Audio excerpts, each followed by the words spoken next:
मंत्री जी ने देश का आम बजट प्रस्तुत किया है। यह बजट सर्वस्पर्शी, सर्वसमावेशी,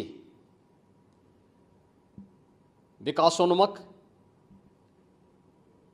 140 करोड़ भारतवासियों की आशा, आकांक्षा और अमृत काल के संकल्पों को पूरा करने वाला सिद्ध होगा। आम बजट 2024-25 आत्मनिर्भर एवं विकसित भारत के निर्माण का एक आर्थिक दस्तावेज है।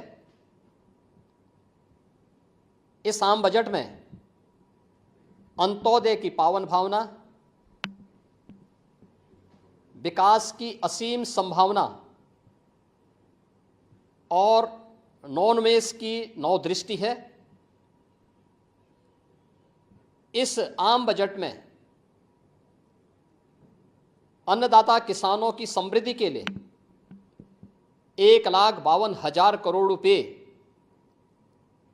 कृषि और सहायक सेक्टर के लिए, महिला सशक्तिकरण के लिए 3 लाख करोड़ रुपए से अधिक का प्रावधान किया गया है। स्वाभाविक रूप से आधी आबादी, देश के सबसे बड़े राज्य उत्तर प्रदेश की आधी आबादी इससे सर्वाधिक लाभान्वित होने वाली है, और खासतौर पर तब जब उत्तर प्रदेश 2020 से ही मिशन शक्ति के कार्यक्रम को प्रभावी ढंग से यहां पर जमीनी धरातल पर उतार रहा है। सर्वाधिक अन्नदाता किसान उत्तर प्रदेश के अंदर निवास कर रहा है। उन अन्नदाता किसानों की समृद्धि में आज संसद में प्रस्तुत आम बजट बड़ी भूमिका का निर्वहन करने वाला है। युवाओं के लिए लाखों नौकरियों के साथ साथ मध्यम वर्गीय परिवार के लिए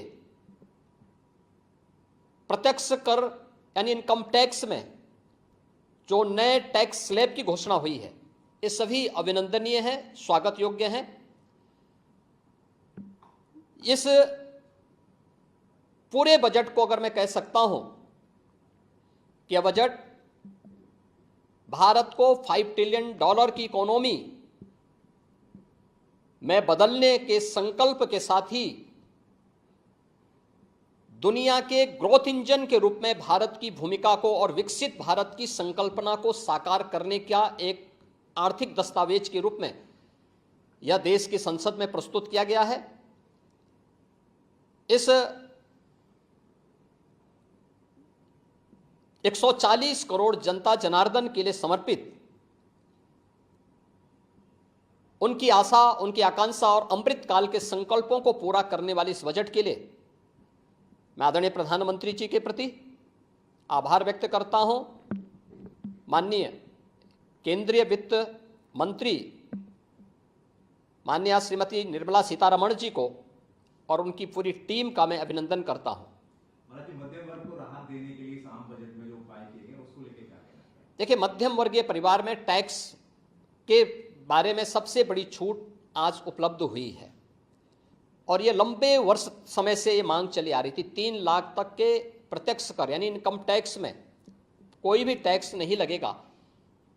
इसके साथ साथ अन्य जो स्लैब भी दिए गए हैं वे काफ़ी राहत भरे हैं। अलग अलग सेक्टर के लिए जो प्रावधान किए गए हैं, गांव के लिए, गरीब के लिए, किसान के लिए, नौजवान के लिए, एमएसएमई सेक्टर के लिए, ये लाखों नौकरियों को क्रिएट इससे होगा। इंडस्ट्री के लिए जो प्रावधान किए गए हैं, मुझे लगता है ये सभी स्वागत योग्य हैं।